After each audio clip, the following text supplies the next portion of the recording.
Assalamualaikum warahmatullahi ta'ala wabarakatuh. Anak-anak yang Ustazah kasih sekalian, hari ini kita akan sama-sama mempelajari satu tajuk baru, iaitu adab berkomunikasi. Apa yang anak-anak tahu tentang maksud komunikasi?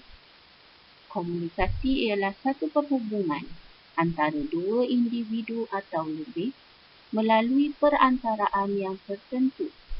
Sebagai contoh, telefon, surat, fax, email dan sebagainya.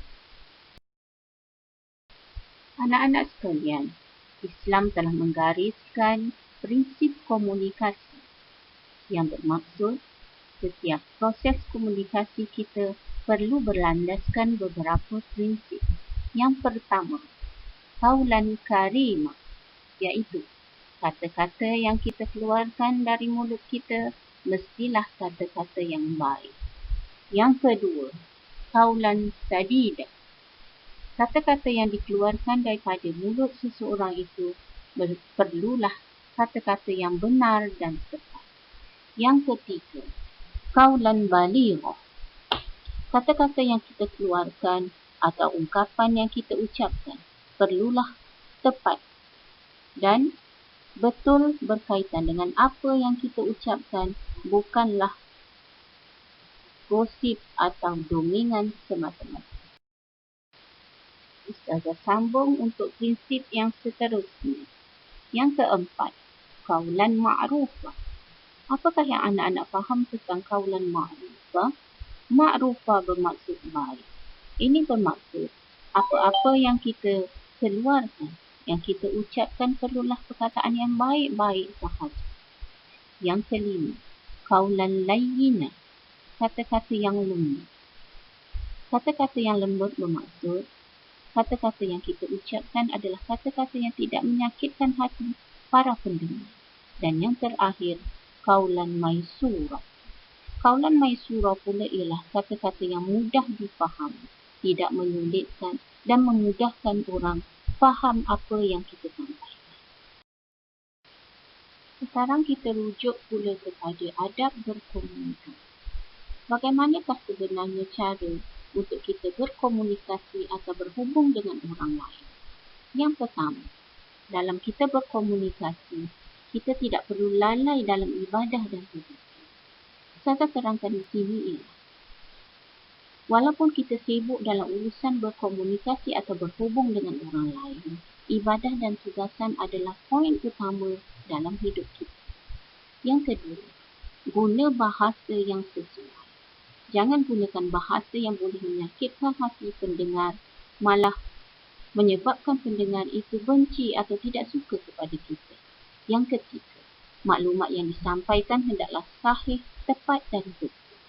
Sebagaimana yang biasa kita dengar di corong-corong radio ataupun TV. Tidak pasti, jangan kongsi. Ada dua lagi tambahan pada adab berkomunikasi sesama kita. Yang keempat, tidak sebarkan fitnah dan buka aib orang lain. Ada kala dalam masa kita berkomunikasi atau bercerita dengan orang lain, kadang-kadang apa yang kita ceritakan itu telah menimbulkan fitnah dan kadang-kadang membuka aib orang lain. Sebagaimana yang kita ketahui dalam Islam, membuka aib orang lain amat besar dosa. Dan yang kelima, masa dan tempat yang sesuai.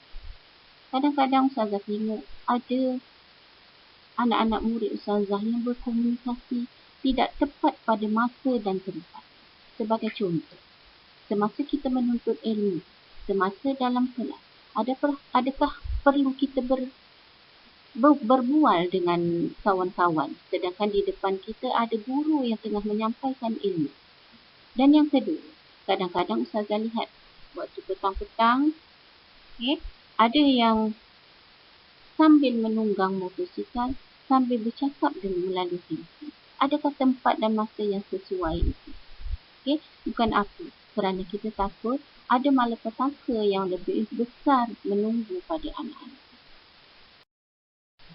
Setiap sesuatu yang Islam ajar atau tunjuk kepada kita, ada kebaikan atau hikmah di sebaliknya. Seandainya kita beradab ketika berkomunikasi dengan orang lain, terhadap individu tersebut ada beberapa kebaikan. Saya senaraikan di sini.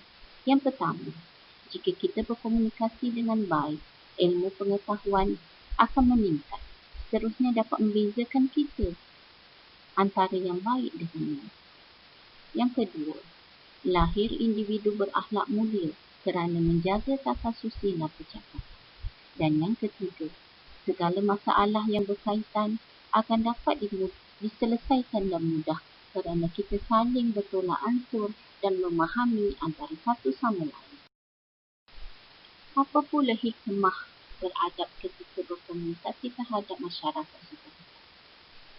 Sekiranya kita berkomunikasi dengan baik, niscaya hidup aman harmoni kerana tidak berlaku sebarang perselisihan faham. Yang kedua, kemesraan sentiasa wujud kerana ada sifat bertoleransi.